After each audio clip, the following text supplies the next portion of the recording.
At harvest time, the last thing you want to do is get winter wheat into the ground until you realize its value. Winter wheat has changed. Advanced breeding, agronomics, and new international markets add up to more profit for your farm. You just have to get it into the ground. Winter wheat is excellent for your bottom line. There's a lot of good, diverse markets. It also is really good for lowering your input costs, which in the end keeps money in my pocket. Customers are telling us that they like the quality of winter wheat. If farmers could grow more winter wheat, we would be able to tap into that market. There's very good agronomic production packages that allow winter wheat to be grown pretty much anywhere across Western Canada. There's a critical time earlier in the spring or even in the wintertime that you have to plan for winter wheat that fall. It comes down to a little bit more management and a little bit more planning in terms of being ready to seed at the proper time and having that standing stubble available to plant the crop into. Winter wheat is excellent after canola. Canola stubble tends to be higher. You really need a good snow trap. A well-managed winter wheat crop is a crop that you'll be happy with. Once you've grown it for a couple of years and had success, you won't want to leave it. Winter wheat is excellent for our bottom line because of that lower input costs and because we're able to utilize a lot of the spring moisture.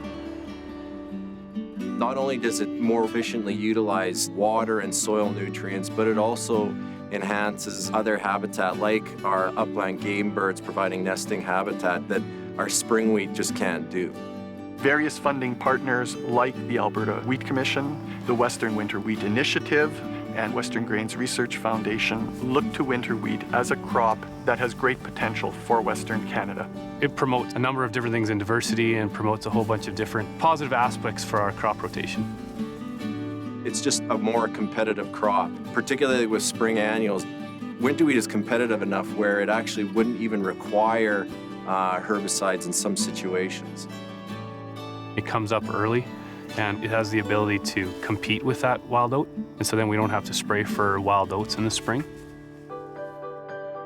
For the farmer, there's practical aspects around being able to grow more acres with the same capital fleet of equipment, because you're able to spread out those acres across a wider calendar window.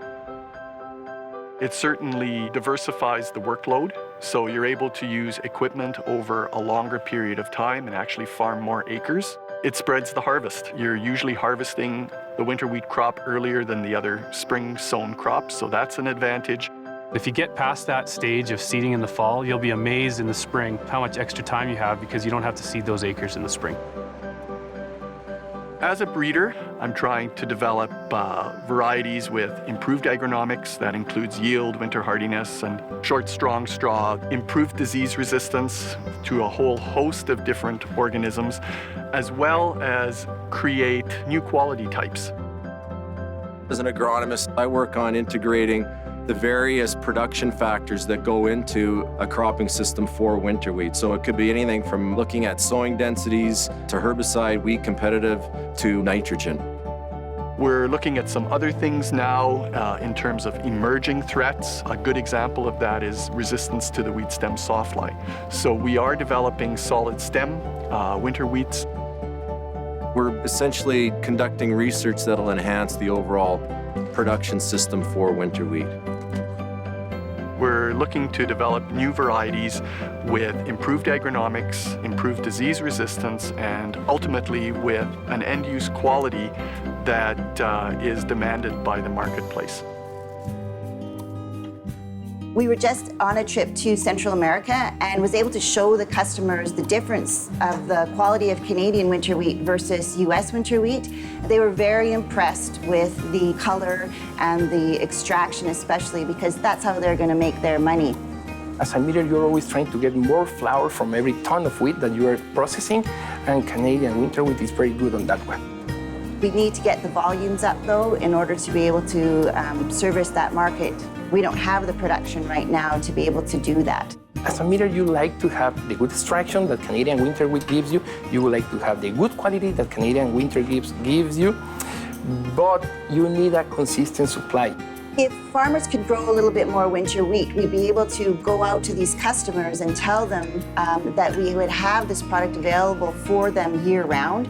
If we start to build demand, we would hopefully see increased returns to farmers.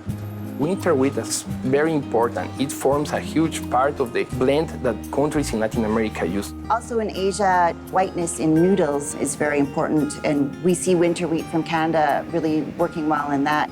Winter wheat has a lot of end uses. It's a very good milling wheat.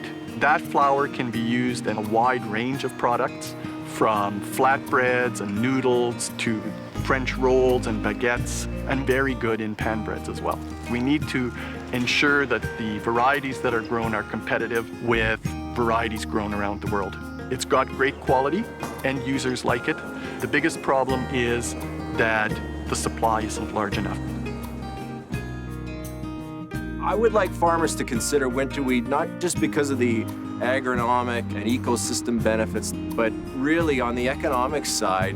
Year in and year out, economists in the various provinces tell us that when you pencil it out, winter wheat is one of the most profitable crops that you can grow. For farmers, the greatest thing about winter wheat is that it's got higher yield, earlier maturity, and greater profitability. Winter wheat is an excellent crop to get into your rotation. It makes economic sense, and it just really works well in a crop rotation.